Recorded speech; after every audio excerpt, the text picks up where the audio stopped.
सनातन संस्था गेली 25 वर्ष गोंयांत काम करता आणि या सनातन संस्थेक 25 वर्ष पूर्ण झाली। त्या निमित्तान सनातन संस्थेचे रौप्य महोत्सवी वर्ष आणि सनातन संस्थेचे संस्थापक सच्चिदानंद परब्रह्म डॉक्टर जयंत आठवले यांचो 83वा जन्मोत्सव या निमित्तान संस्थेच्या वतीन गोंयात एक भव्य असो सनातन राष्ट्र शंखनाद महोत्सव या महोत्सवाचे आयोजन करण्यात आले आहे।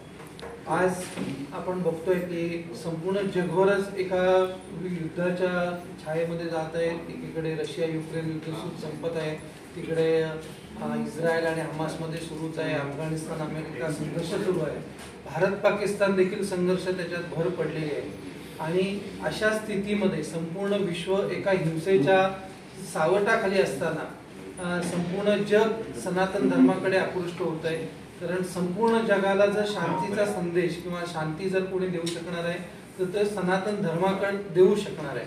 आणि अशा परिस्थितीमध्ये स्वाभाविकपणे विश्वाचे संपूर्ण डोळे आज भारताकडे लागलेले आहेत। कारण आपली जी प्राचीन संस्कृती आहे, आपला जो प्राचीन धर्म आहे, तर त्या धर्माकडे संपूर्ण जगभरातून लोक आकर्षित होत आहेत। आणि या सनातन राष्ट्र शंखनाद महोत्सवाला जो गोव्यामध्ये 17, 18 आणि 19 मे रोजी होतोय, याला 22 देशांमधून 1300 पेक्षा जास्ती विदेशातून मंडळी येत आहेत। आणि ही सगळी मंडळी जरी जन्माने ख्रिश्चन असली तरी सुद्धा ती सनातन धर्माकडे आकृष्ट झालेली आहेत। आणि त्याच्या पाठीमागचं एकमात्र कारण आहे ते म्हणजे या धर्मामधून दिलेली त्यांना शांती असेल किंवा समाधान असेल, हे त्याच्या पाठीमागचं प्रामुख्याने कारण आहे। आपल्या सर्व पत्रकार बंधूंना आम्ही विनंती करतोय की या कार्यक्रमाला आपण सर्वांनी आवर्जून उपस्थित राहा।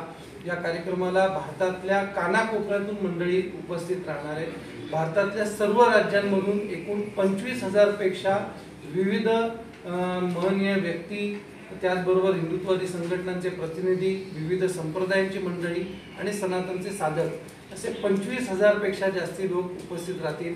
गोवा राज्यामधून दररोज किमान 5,000 पेक्षा जास्त मंडळी या कार्यक्रमाला उपस्थित राहतील। सकाळी 9 वाजल्यापासून हा कार्यक्रम सुरू होईल।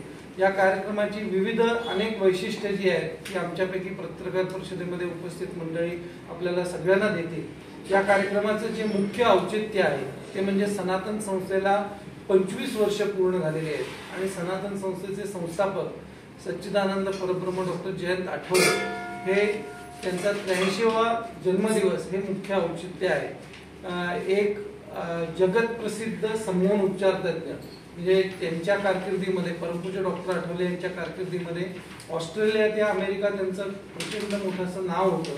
समूह उपचार याच्यामधलं त्यांचं संशोधन जगभरामध्ये गाजत होतं। एक जागतिक कीर्तीचे डॉक्टर, त्याच अध्यात्मामध्ये सर्वोच्च पातळीचे संत सच्चिदानंद परब्रह्म डॉक्टर जयंत आठवले हा जीवन प्रवास त्या ठिकाणी कार्यक्रमामध्ये उलगडणारा एक प्रदर्शनी देखील त्या ठिकाणी आयोजित करण्यात आलेली आहे।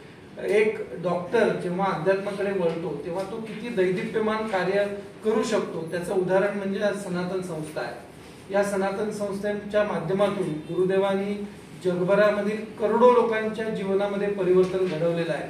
आज ते गोव्याच्या बाहेर कुठेही जात नसले तरी जगभरातले लोक सनातनच्या आश्रमामध्ये साधना शिकण्यासाठी, अध्यात्मशास्त्र समजून घेण्यासाठी येत आहेत। कारण सनातन संस्थेने जागतिक स्तरावरती जर काही कार्य केलं असेल ते अध्यात्माचं शास्त्रीय भाषेमधलं विवेचन, अध्यात्माविषयीची अतिशय सोप्या भाषेमधली मांडणी हे सनातन संस्थेचं वैशिष्ट्य आहे।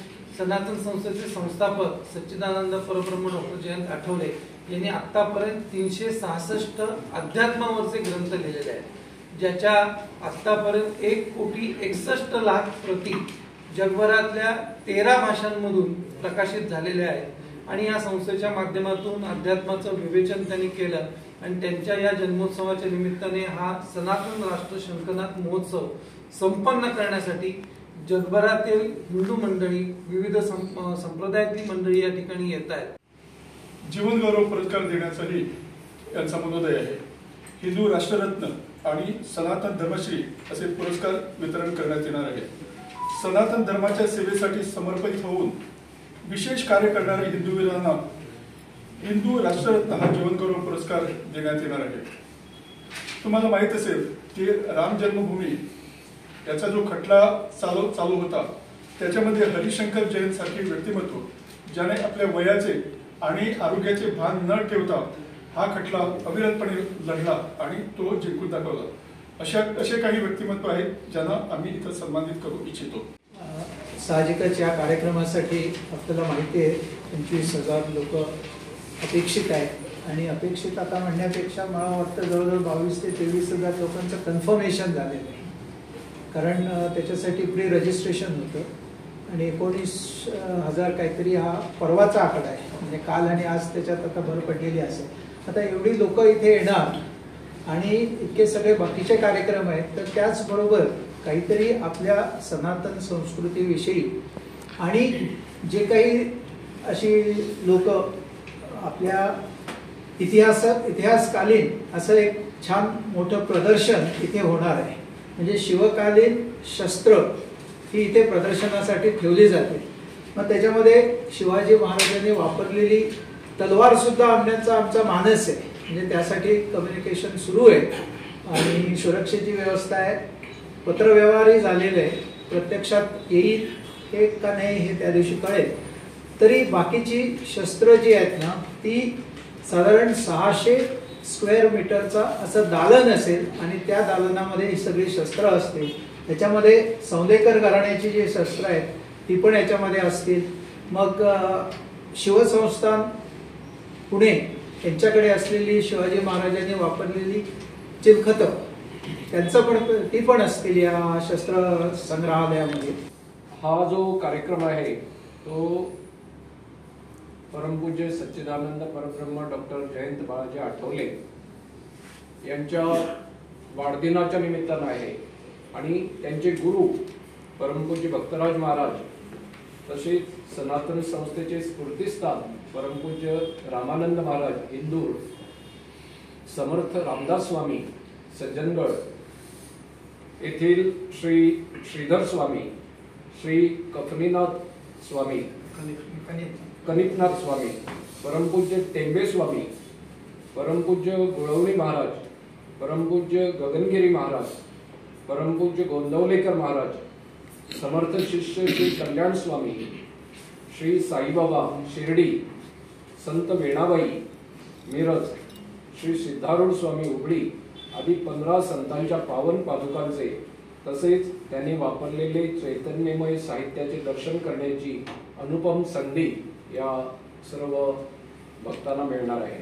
सध्या जी देशभरामध्ये तणावाची स्थिती आहे, भारत पाकिस्तान संदर्भात जे युद्धजन्य स्थिती निर्माण झाली होती, तर या युद्धजन्य स्थितीमध्ये भारताला विजय प्राप्त व्हावा यासाठी 20 ते 22 मे म्हणजे 20, 21, 22 या 3 दिवसामध्ये त्याच ठिकाणी शतचंडी यागाचं आयोजन करण्यात आलं आहे. हे एक मोठं वैशिष्ट्य आणि हे 3 दिवस सगळ्यांसाठी खुलं आहे. सर्व गोमंतकीयांना मी आवाहन करतो की या यज्ञाचा लाभ घेण्यासाठी सर्वांनी त्या ठिकाणी उपस्थित राहावं. जे आता प्रदर्शन आपण सांगितलं तर हे प्रदर्शन देखील हे 3 दिवस सर्वांसाठी खुलं आहे. या कार्यक्रमाचं निमंत्रण आपण सर्व विविध मान्यवरांना आपण दिलेलंच आहे. गोव्यातून आपले पीठाधीश्वर कुंडई येथील सद्गुरू पद्मश्री ब्रह्मेशानंद स्वामीजी यांना आम्ही निमंत्रित केलं आहे, उपस्थित राहणार आहेत. त्याचबरोबर गोवा राज्याचे राज्यपाल, केरळ राज्याचे राज्यपाल, केंद्रीय ऊर्जा मंत्री, गोव्यातील विविध मंत्री, त्याचबरोबर विविध आमदार, विविध मंदिरांचे प्रतिनिधी, मुख्यमंत्री, त्याचबरोबर विविध संघटनांचे जे प्रतिनिधी आहेत तर ते या कार्यक्रमामध्ये या महोत्सवामध्ये मोठ्या संख्येने सहभागी होणार आहेत.